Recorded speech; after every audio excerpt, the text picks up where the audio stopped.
Social media అనేది media రంగంలో ఒక ఎవల్యూషన్.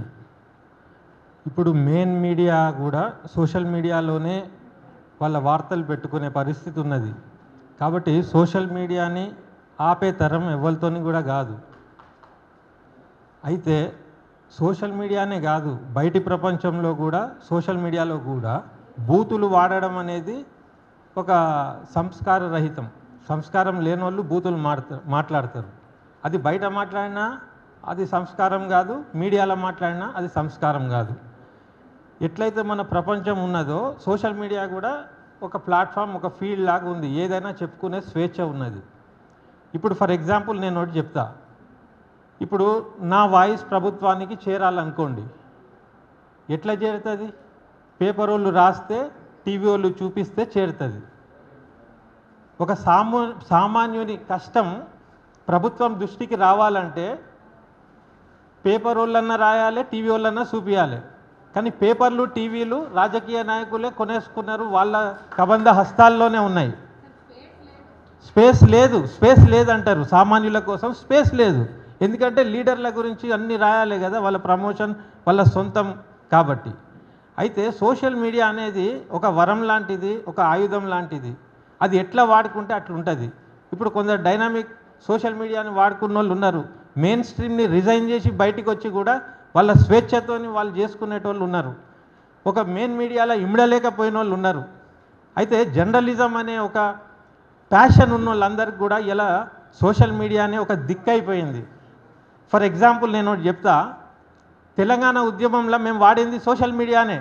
అది మాకు ఆయుధమైంది. నిన్న కేసీఆర్ని దించింది కూడా సోషల్ మీడియానే. ప్రభుత్వాలను నిలదీసేది, దించేది, ఎక్కించేది సోషల్ మీడియా అయిపోయింది, మీడియా కాదు ఇప్పుడు. ఎందుకంటే మీడియాని ఎవరు నమ్ముతలేడు. ఇప్పుడు ఒక పేపర్ చదివితే ఇది ఎవరిదో చెప్తారు, ఇంకో పేపర్ నమస్తే అంటే అది ఎవరిదో చెప్తారు.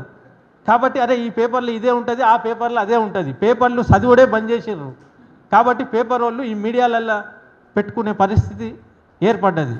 కాబట్టి ఏ చట్టం కానీ, ఏ ప్రభుత్వం కానీ సోషల్ మీడియాను ఆపే తరం ఎవరి తరం కాదు. కానీ బూతులు మాట్లాడు, సంస్కారం లేకుండా బయట ఉండు, సోషల్ మీడియాలో ఉండు, ఎక్కడ ఉండు కూడా అది తప్పే. అయితే నేను ప్రభుత్వ పెద్దలకు విజ్ఞప్తి చేసేది ఏంటంటే, బూతు పదాలు మాట్లాడితే దానికి ఏదైనా శిక్షలు పెట్టున్నది. కానీ స్వేచ్ఛగా ఒక మంచి భాషతోని ఒక పాలసీ మ్యాటర్లు చెప్పుకున్నప్పుడు మిమ్మల్ని మీరు చేసే పనులను విమర్శించినా కూడా ఒక పద్ధతిగా ఒక మంచి భాష వాడినప్పుడు దాన్ని ఆహ్వానించండి. ఆహ్వానించలేదనుకోండి, సోషల్ మీడియాని ఏ రకంగా మీరు ఆపగలుగుతారు? ఎట్లా ఆపగలుగుతారు? ఆపలేరు. అయితే ఇప్పుడు ఫర్ ఎగ్జాంపుల్ నాదొక సమస్య ఉంది. సీఎం రేవంత్ రెడ్డి గారికి ఆ సమస్య చేరాలి. నేను ఎట్లా చేర్పియాలి? ఇప్పుడు ఒక గ్రామంలో ఈ సమయంలో ఒక కాడ కబ్జా జరుగుతుంది. ఒక తెలంగాణ ఉద్యమంలో పనిచేసిన వాళ్లకు భూములే ఇయ్యలే, ఉన్న భూమి లాక్కునే ప్రక్రియ స్టార్ట్ అయింది. మీరు ఎక్కడన్నా విన్నారా? ప్రైవేట్ వాళ్ళు ఎండోమెంట్ భూములు కాజేసుడు చూసినాం మనం. ఎండోమెంట్ వాళ్ళు ప్రైవేట్ భూమి ఎంకరేజ్ చేసే పరిస్థితి ఆసన్నమైంది. అక్కడ పోలీస్ వ్యవస్థ, మున్సిపాలిటీ వ్యవస్థ, ఎండోమెంట్ వ్యవస్థ అన్నీ కూడా కంట్రోల్లోకి వెళ్ళిపోయినాయి. కానీ ఇది ముఖ్యమంత్రి గారి చెవులో పడితే 100% ఆయన న్యాయం చేస్తాడని నా నమ్మకం ఉన్నది. ఇది ఎట్లా చేరాలి? నాకు దిక్కు సోషల్ మీడియానే. ఎందుకంటే పోలీస్ని కంట్రోల్ చేసినోడు, మున్సిపాలిటీని కంట్రోల్ చేసిన వాళ్ళు, ఎండోమెంట్ని కంట్రోల్ చేసిన వాళ్ళు మీడియాని కంట్రోల్ చేయలేరా? అప్పుడు నేను సోషల్ మీడియాని ఆశ్రయిస్తా. సోషల్ మీడియాలో కూడా సెలెక్టెడ్గా తీసుకుంటారు కాన్సెప్ట్లు. వాళ్ళకి నచ్చిన అంశం. నా అంశం చిన్నగా ఉండొచ్చు, వాళ్ళకు ఇంకో అంశం నచ్చచ్చు. సోషల్ మీడియాలో ఉన్న యూట్యూబర్లు కూడా అది తీసుకున్నప్పుడు నేను స్వయంగా పెట్టుకోగలుగుతా. అది సోషల్ మీడియా గ్రేట్నెస్. అంటే ఒక సామాన్యునికి అది ఒక ఆయుధం అయిపోయింది సోషల్ మీడియా. కాబట్టి ఇప్పుడు నేను ఏదైతే సమస్య చెప్పినో నేను అక్కడి నుంచి వస్తున్నా, మీరు ఈ మీటింగ్ పెట్టారు కాబట్టి. ఎందుకంటే నెక్స్ట్ నాకు ఈ సోషల్ మీడియానే దిక్కు. ఒక గ్రామంలో ఒక ముస్లిం కుటుంబము 4 ఎకరాల 4 గుంటలు ఎల్లమ్మ గుడికి దానం చేసిన చరిత్ర హుస్నాబాద్ది.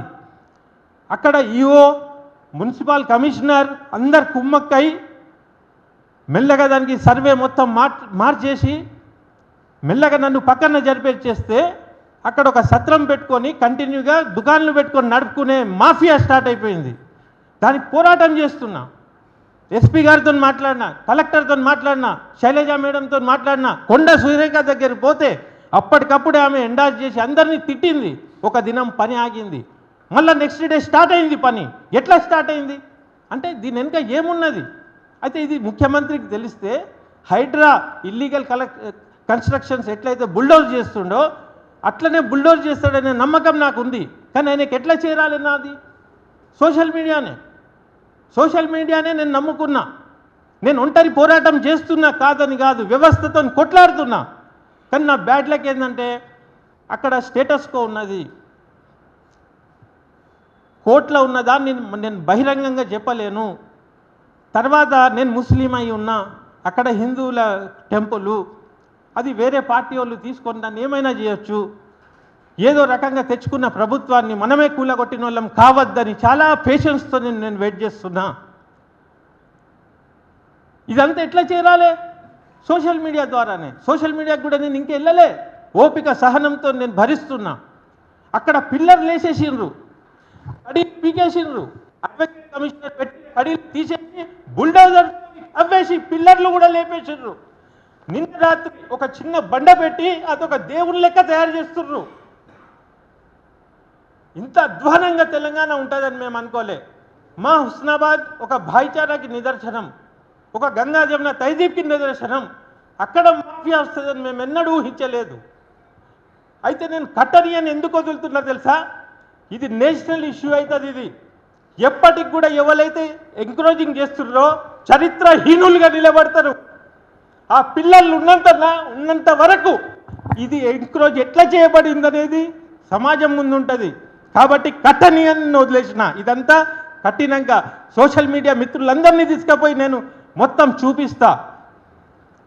ఇదంతా ఎట్లా చెప్పాలి? నేను సోషల్ మీడియా ద్వారానే చెప్పాలి. కాబట్టి నేను ఇప్పుడు సిద్దిపేట నుంచి వచ్చి ఈ సోషల్ మీడియా వేదికను వాడుకొని ఈ సోషల్ మీడియాని నేను దీనికి నిర్బంధం కాకుండా బచాయించడానికి రావాల్సిన బాధ్యతను నిర్వహించిన. Thank you.